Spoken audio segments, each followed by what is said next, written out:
Big white goose walked to the old lady's feet, and then suddenly crashed into a rock and died. This stunned the old lady. She didn't expect there was such a fat and stupid goose, and she met it. However, as soon as she finished speaking, a group of fish swam in the river behind her. Then countless big catfish jumped from the water into the old lady's backpack. This stunned Aunt Wu, who was standing by, because she had been catching fish by the river for a day, but in this disaster year, even tadpoles were caught. When the old lady came, the fish rushed to jump into the backpack. This made Aunt Wu very jealous. Little did she know that the reason why the old lady was so lucky was because of the child in her arms. It turned out that the old lady had just picked up an abandoned cat in the mountains. The old lady had just walked to the river when she saw Aunt Wu.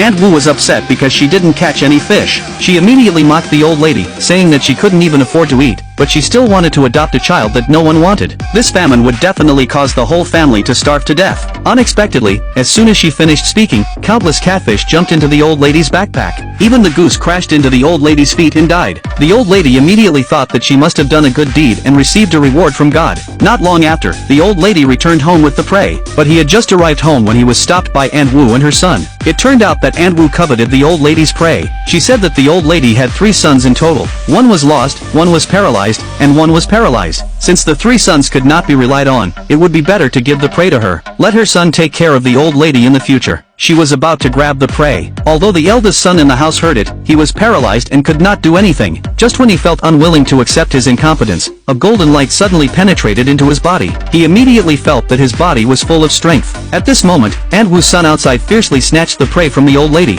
Just when the old lady was about to fall, her eldest son supported her in time. Seeing this, the old lady burst into tears of joy. Seeing the gangster holding the goose in his hand, the old lady's eldest son was no longer polite and pushed the 2 to the ground. At this time, the eldest daughter-in-law also came out. Seeing her husband's leg was healed, she was immediately ecstatic. Just as several people were excited, the village chief ran over and said that the old lady's ewe, which had not been slaughtered for 7 years, had given birth. Everyone was stunned. They hurried over to check the situation. When they saw the situation in the sheepfold, they were even more shocked. This ewe actually gave birth to 7 little ones in a row. All kinds of magical things shocked the family. They immediately determined that the girl must be sent by God to the world. Angel. At this time, the old lady suddenly remembered her second son, who was stupid. She immediately asked her eldest son to send him some mutton tomorrow. Hearing this, the girl was very curious and planned to see what her second brother looked like. Seeing her second brother's stupid appearance, the girl cast a spell directly. A golden light flew up instantly. At this time, a group of people in the textile factory were worried about the damaged machine.